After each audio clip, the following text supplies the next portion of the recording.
3 Israeli hostages were released Sunday as part of a long-awaited ceasefire between Israel and Hamas. They are the first of 33 that Hamas is expected to free during the first phase of the deal. Facilitated by the Red Cross, the hostages were transferred to the Israel Defense Forces and Israel Security Authority just after 5:30 p.m. local time and crossed the border into Israeli territory shortly after that, those agencies said in a joint announcement. Both IDF Special Forces and ISA forces accompanied the freed hostages out of Gaza. The commanders and soldiers of the Israel Defense Forces salute and embrace the released hostages as they make their way home to the State of Israel, the agencies said. The hostages released were confirmed as 24-year-old Romy Gonen, 31-year-old Doron Steinbrecher and 28-year-old Emily Damari. Israeli authorities said the freed hostages underwent initial medical evaluations at a reception point in southern Israel once they returned. After those checks, they boarded a military helicopter set to take them to other hospitals. The IDF shared a video of the 3 women's mothers watching footage of their daughters return from an Israeli soldier's phone at the reception point. Prime Minister Benjamin Netanyahu said they had endured a horrific ordeal. "I know, we all know, they have been through hell. They are emerging from darkness into light, from bondage to freedom," he said. "They appear to be in good health," President Biden said in brief remarks as they were arriving in Israel. The ceasefire officially began earlier Sunday after a last-minute delay of almost 3 hours. The fighting continued past the initially provisioned 8:30 a.m. local, 1:30 a.m. Eastern, deadline as the Israeli military said Hamas had failed to provide the names of the first 3 hostages due to be released, per the terms of the agreement.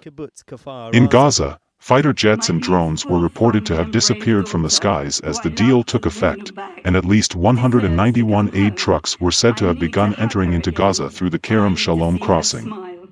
The first phase of the ceasefire calls for Hamas to release 33 hostages over a 6-week period. They include women, children and hostages over 50 years old, a draft viewed by CBS News said. The plan says 3 living female hostages will be returned on day 1. 4 hostages will be released on day 7, and the remaining 26 over the next 5 weeks.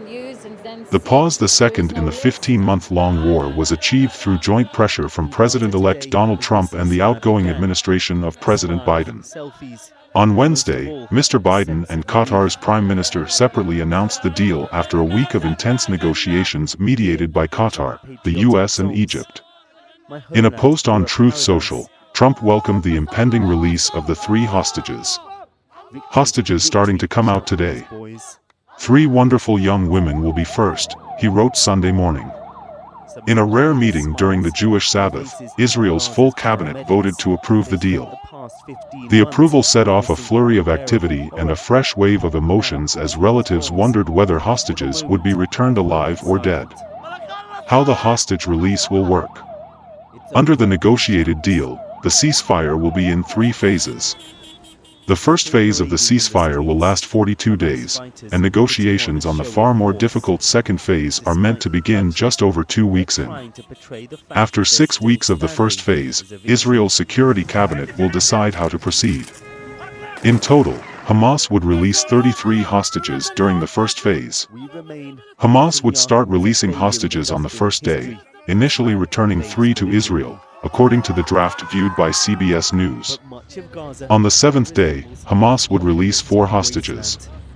Thereafter, Hamas would release 3 hostages every 7 days, starting with the living, and then moving on to return the bodies of those who have died.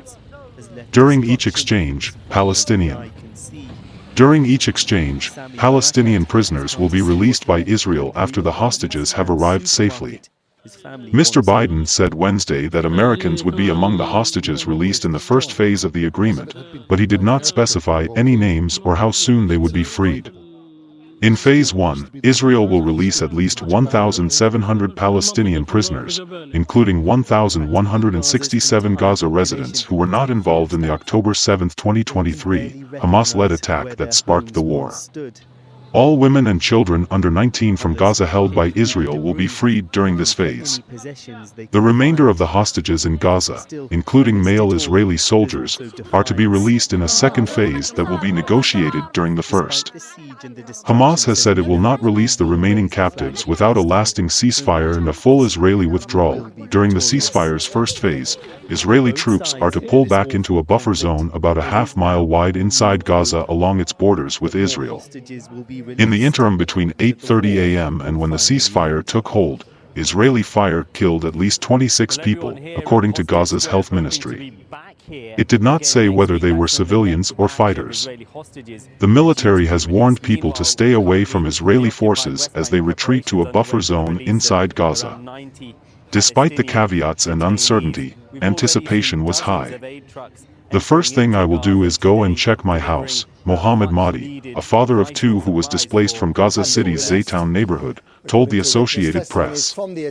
He also looked forward to seeing family in southern Gaza, but is still concerned that one of us could be martyred before we are able to meet. The Hamas-led attack on October 7, 2023, killed approximately 1,200 people in Israel and left some 250 captive.